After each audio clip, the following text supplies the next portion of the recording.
اس وقت کی حکومت نے آپ کے مطالبات نہیں مانے تھے، اب بھی جب کہ آپ لوگ کھلے آسمان تلے بیٹھے ہیں، یہ جو عکس آپ لوگوں کے پڑے ہوئے ہیں، جو گمشدہ لوگ ہیں، یہ بھی آپ لوگوں نے سکانے کے لیے رکھے ہوئے، یعنی کہ بارش نے ان کو گیلا کیا ہے،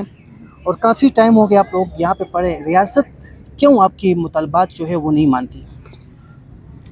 دیکھیے، مطلب ہم یہاں پہ آئے ہوئے ہیں، پچھلے 40 دنوں سے دھرنا دے رہے ہیں۔ ہمارا یہاں پہ دھرنا دینے کا جو بنیادی وجہ بھی یہی ہے کہ بلوچستان میں جو حکومت ہے، جس حکومت کو بٹھایا گیا ہے ہمارے سروں پر، وہ حکومت ایسی حکومت ہے، کٹ پتلی حکومت آپ اسے کہہ سکتے ہیں۔ وہ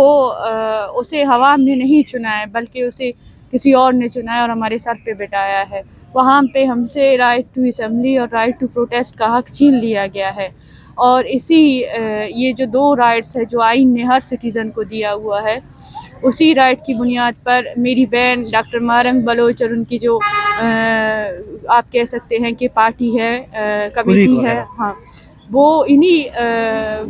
رائٹس کا استعمال کرتے ہوئے پروٹیسٹ کرتے تھے یا کوئی دھرنا دیتے تھے، جہاں پہ بلوچستان میں جو آپ کے بنیادی حقوق ہیں ان کی وائلیشنز ہوتی تھی، لیکن انہی رائٹس کی بنیاد پر انہیں گرفتار کیا گیا کہ یہ بدامنی پھیلا رہے ہیں، اور ایم پی او کے تحت انہیں گرفتار کیا گیا۔ اس کے بعد بھی ہم نے دھرنا دینے کی کوشش کی، پروٹیسٹ کرنے کی کوشش کی بلوچستان میں، لیکن وہاں پہ